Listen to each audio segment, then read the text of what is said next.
Je voudrais surtout me réjouir a posteriori de la qualité des thèmes que nous avons choisis à cet effet et surtout évidemment de la qualité du débat que nous avons eu au cours de ces 2 jours où cette salle est restée pleine au-delà des effectifs des personnes qui étaient conviées à ces discussions. Je voudrais en particulier souligner la qualité du débat que nous avons eu sur les défis de l'éducation. Pendant toute cette journée, du matin au soir, nous n'avons fait que discuter de ces défis, que les exposés qui nous ont été présentés par les différents panélistes nous ont permis d'identifier avec beaucoup de clarté. Nous sortirons, j'en suis convaincu, nous sortons, du moins dois-je dire, de cette salle avec une idée très claire des grandes difficultés qui sont devant nous comme des défis terribles de notre système, tels qu'exprimés par ce chiffre de 40 000 étudiants pour un pays de 20 millions d'habitants. Dans mon intervention de tout à l'heure, j'ai dit ce chiffre en soi résume la faillite de notre système scolaire et indique très clairement ce que nous avons à faire.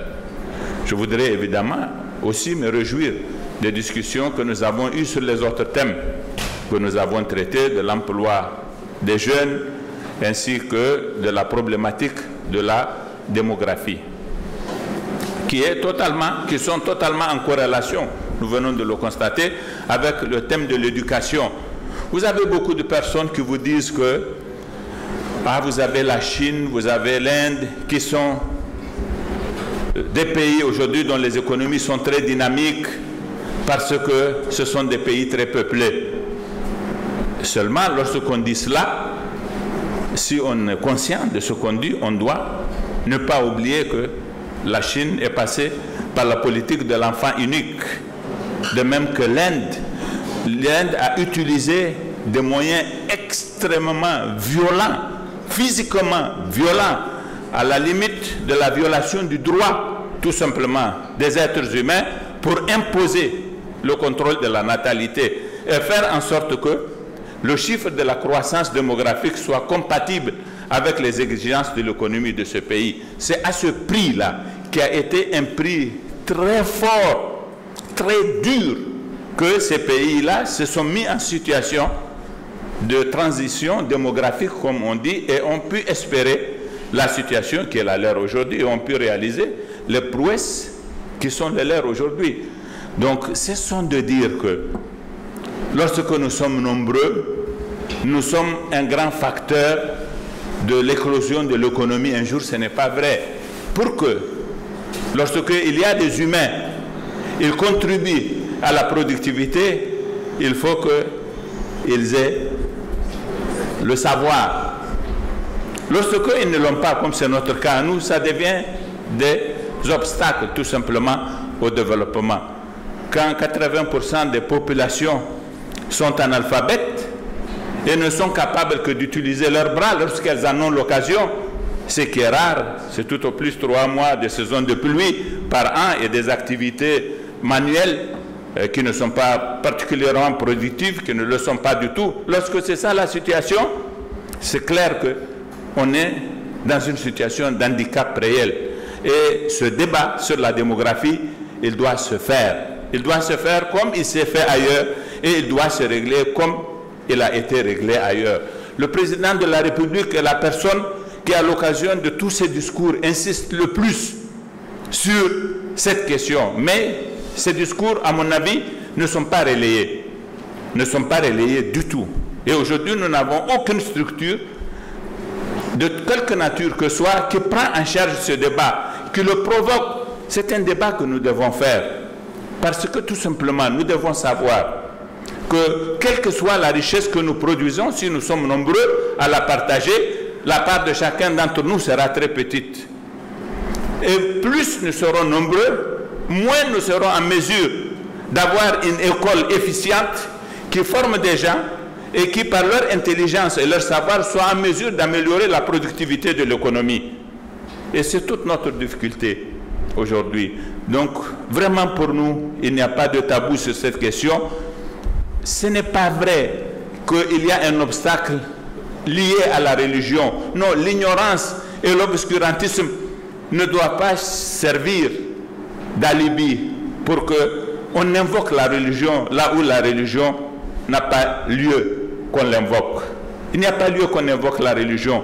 Bien au contraire, lorsqu'on lit les hadiths les plus pertinents et qu'on se réfère vraiment aux sourates les plus pertinentes en la matière, on a plein d'arguments au contraire pour expliquer aux gens que Dieu vous demande d'être responsable. Vous ne pouvez pas faire des enfants, les produire comme dans une usine et les lâcher dans la nature pour qu'ils soient des pauvres et attendre qu'ils seront heureux. Ce n'est pas vrai. Ce n'est pas vrai. Nous devons avoir des comportements de responsabilité, tout simplement. Et notre parti doit pouvoir faire ce débat et notre parti doit pouvoir donner ces explications. Les gens ont besoin seulement d'être sensibilisés et d'être convaincus, ils le feront. Il y a quelques mois, j'ai rencontré les dirigeants des associations islamiques et je leur parlais de l'éducation des jeunes filles. L'un d'entre eux m'a dit, mais monsieur le ministre, vous croyez que nous n'avons pas envie de voir nos filles à votre place à vous, être ministre, être ingénieur, être tout ce que vous voulez. Nous en avons envie, seulement garantissez-leur la réussite dans l'école. C'est tout ce que nous vous demandons. Si elles réussissent à l'école, qui va sortir sa fille de l'école pour la marier à 13 ans? C'est ce qu'ils m'ont dit. C'est que juste, faisons en sorte que notre école puisse assurer la réussite des enfants et leur assurer les possibilités de continuer leur scolarité le plus loin possible pour que les enfants, les filles comme les garçons soient occupés à l'école pour ne pas avoir besoin d'être mariés alors qu'ils n'ont pas l'âge de faire cela. Voilà pourquoi cette question me paraît être d'un enjeu crucial et nous devons faire le débat autour d'elle sans tabou. Vraiment, nous en assumons la responsabilité parce que nous sommes convaincus que ce qui fait le plus mal, c'est que nous produisions des pauvres. Ça fait plus mal. Et or, à côté de nous, d'autres pays africains qui ont la même réalité sociologique que nous sont en train de connaître une évolution totalement contraire à la nôtre. Il n'y a pas un seul pays arabe qui ne soit pas en transition démographique.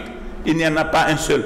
À part peut-être le Yémen, à cause des problèmes qu'il connaît et de la situation de pauvreté qui le caractérisait même avant la guerre civile.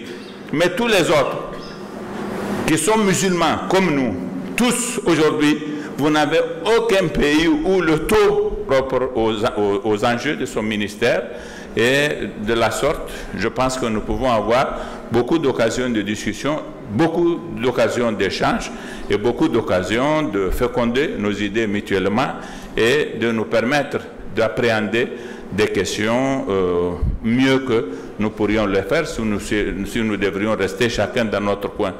Voilà, donc c'est sur ce vœu-là que je déclare que nos travaux sont terminés et que notre séminaire est clos. Merci beaucoup.